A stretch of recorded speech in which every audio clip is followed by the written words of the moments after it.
When we think about the history of Mexico, we usually remember Hernán Cortés's conquest of the Aztec Empire and Mexican independence, completely ignoring the nearly 300 years of Spanish rule over the territory. This raises several questions. What was Mexico's strength and power during Spanish rule? Why did it have so much territory? How did it impact global art, culture, and economy? Why did the country lose so much territory to the United States? And at what point in history did Mexico completely give up on continuing to be a superpower? In today's video, we'll explore the viceroyalty of New Spain and how Mexico lost its global influence. But before we start the video, if you like our content, become a member of our channel right now. That way, you'll have access to our group and exclusive content, including live classes. To dive even deeper into the behind the scenes of history, to understand how Mexico lost so many territories of influence, we first need to understand how it gained them. In 1521, Hernán Cortés conquered the Aztec Empire with help from rival tribes like the Tlaxcaltecas, Totonacas, and Texcocanos. And with the authorization of King Carlos I, he founded the Viceroyalty of New Spain, becoming its newest viceroy. Additionally, they conquered major cities like Tenochtitlan and Tlaxcala. The Spanish began to count on the support of the indigenous people to try to conquer more and more territories toward the north. For example, consider the conquest and war against the Chichimecas, and the expeditions seeking the mythical Cibola, the legend of El Dorado in the northern United States.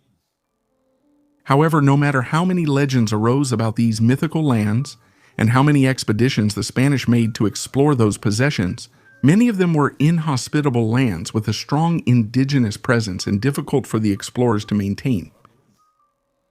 Thus, many Jesuits and later Franciscans began to establish missions on the present-day coast of California, while many explorers headed north, mapping and establishing contact with the local tribes.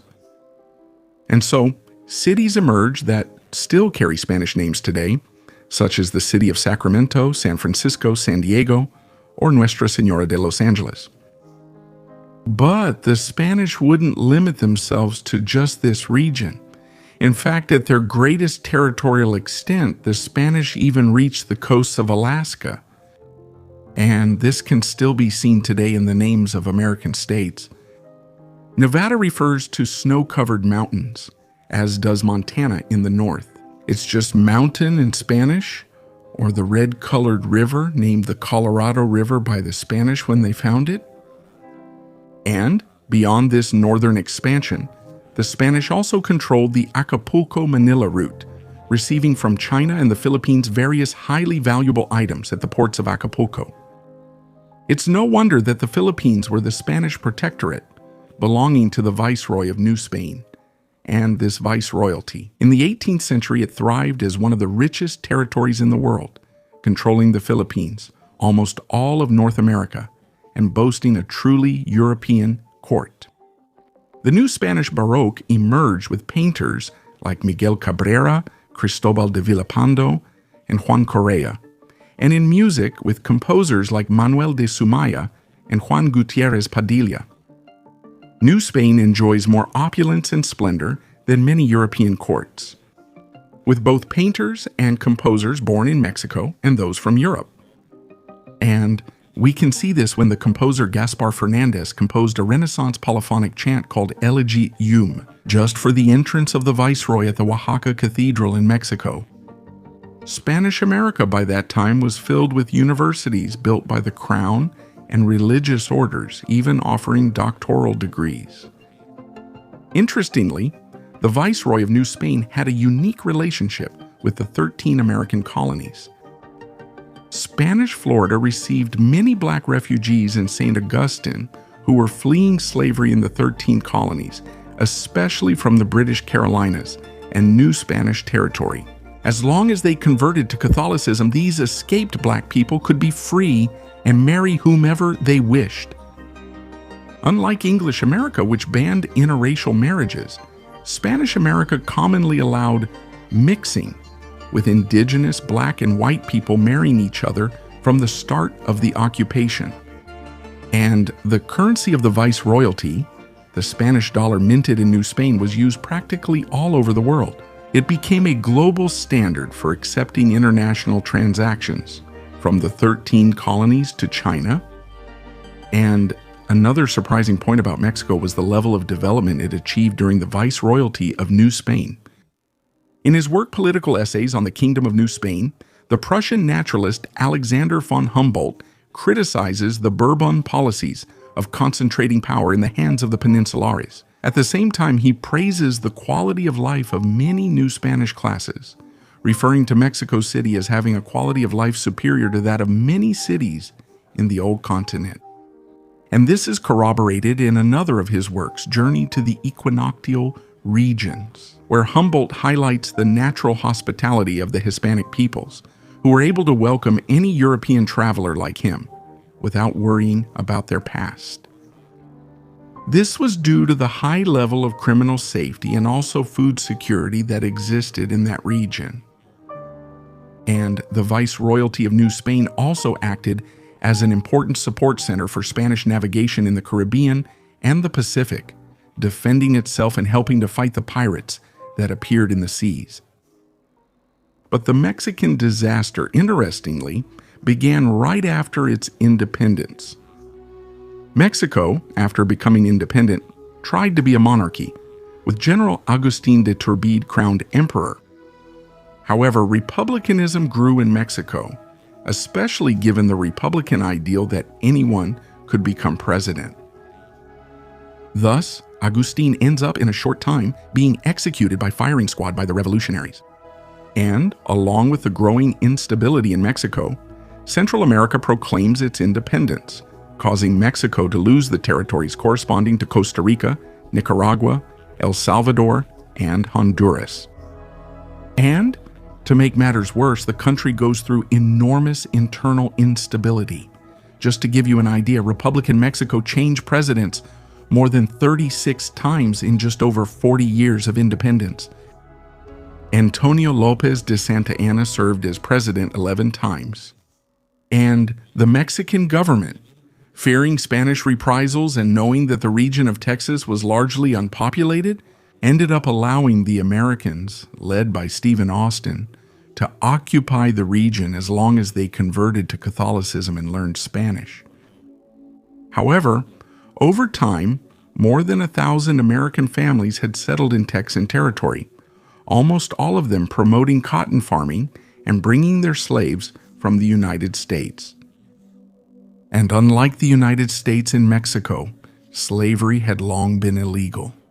And so General Santana's government began to prohibit the practice of slavery, which was justified by the American settlers as not being slavery but merely lifelong unpaid work. General José Manuel Mieri Terán, noticing the uncontrolled growth of the American population in the territory, recommended to Santana that the doors of the state be closed. And that, in addition, he should also encourage the settlement of Europeans to reduce American influence there. And with that, General Santana, concerned about the high number of American immigrants and seeing that the situation was out of control, decided to tighten the centralist policy in Mexico. Thus, independence movements grew in the region, aiming to make the territory an independent state so that it could later be annexed by the United States. And this was especially so that the practice of slavery could be maintained, which was prohibited in Mexico, but allowed in the United States at that time. The settlers then rebelled at the Battle of Gonzales, giving rise to the Texas Revolution, which would later culminate in the Battle of San Jacinto and consolidate Texas independence in 1836. And Mexico, after losing Texas, instead of regrouping nationally, it would fall even further into a great wave of instability and civil wars among the various national groups, conservatives and liberals. And this would get even worse with the election of James Polk in the United States in 1845, who decided to annex California and Oregon. As part of the American Manifest Destiny doctrine, Polk, with an expansionist mindset, did not accept the idea of Mexico having so much territory, while the United States did not have access to the Pacific.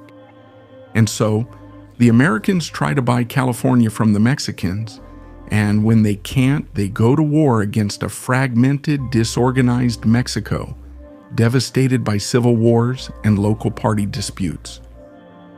This war would result in the occupation of Mexico City by American troops and the shameful Treaty of Guadalupe Hidalgo, where Mexico agreed to cede parts of what are now the states of Colorado, Arizona, Wyoming, and New Mexico, as well as all of Utah, California, and Nevada.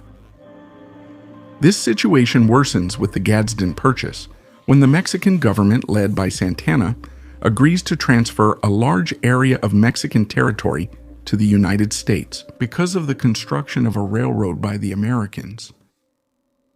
After all that, Mexico is still faced with a civil war between liberals and conservatives, and then by an attempt from the French and conservatives to build a monarchy in Mexican territory through a Habsburg monarch named Maximilian, who would put an end to the civil wars in the country.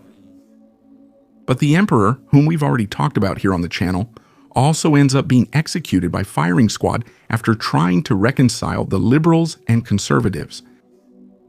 After that, Mexico would still go through revolutions, civil wars, and the exaltation of a glorious past. But, interestingly, not of a past in which it dominated an ocean or almost all of North America, but rather of a distant past in which an indigenous people oppressed other tribes and ended up being defeated by the oppressed tribes alongside the Spanish. And that's how Mexico went from being one of the largest and most powerful territories in the world to becoming a regional country in modern times. Shortly after taking Texas and California, the United States, by luck, found gold and oil there, which could have boosted the Mexican economy to levels never seen before. But what's interesting to notice is that up until the separation of the Viceroyalty of New Spain, Mexico was among the continent's richest and most influential territories, influencing everything from currency to many customs and traditions that remain very strong in North America to this day. Also, it was never invaded. And, interestingly, this specific period of history tends to be largely forgotten and is something nobody really wants to remember.